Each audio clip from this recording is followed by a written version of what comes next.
मी गाडीतून खाली उतरलो आणि पुलावरून ज्या वेळेला येत होतो तर माझी नंदिनी नदीचं पाण्याचं रूप बदललं. मला जरा डाऊट आला की आज पाणी का बदललं. मी एक फोटो काढला. माझे मित्र पाटील सरांना लगेच इन्फॉर्म केलं की आपल्या नदीचं पाणी आज काहीतरी वेगळं आहे. पाटील खाली आलेले आहेत आणि आता पुढे त्याच्यासाठी कारवाई व्हावी अशी माझी स्वतःची इच्छा आहे. सर काय सांगाल? आमचे नागरिक पण एवढे जागृत झालेत की त्यांची नजर नदीच्या पाण्यावरती असते. आमचे काकाच्या बाजूला राहतात, त्यांना रोजची नदी आणि आजची नदी जरा वेगळी दिसली. आणि हा प्रकार 3 महिन्यापूर्वीसुद्धा घडलेला होता. MPCB सोबत आपलं बोलणंसुद्धा झालेलं आहे की नदीमध्ये जे केमिकलयुक्त पाणी येतं आहे त्यावरती आपण कारवाई करावी.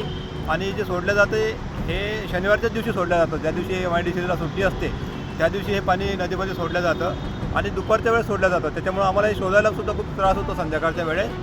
तरी MPCBला आमची विनंती आहे की हे जे पाणी सोडत आहेत यांचा शोध घेऊन यांच्यावरती कडक कारवाई करावी आणि आमची नंदिनी ही प्रदूषणमुक्त करावी. मागच्या वेळी जेव्हा हे सापडलं होतं तेव्हा त्यांनी काय केलं?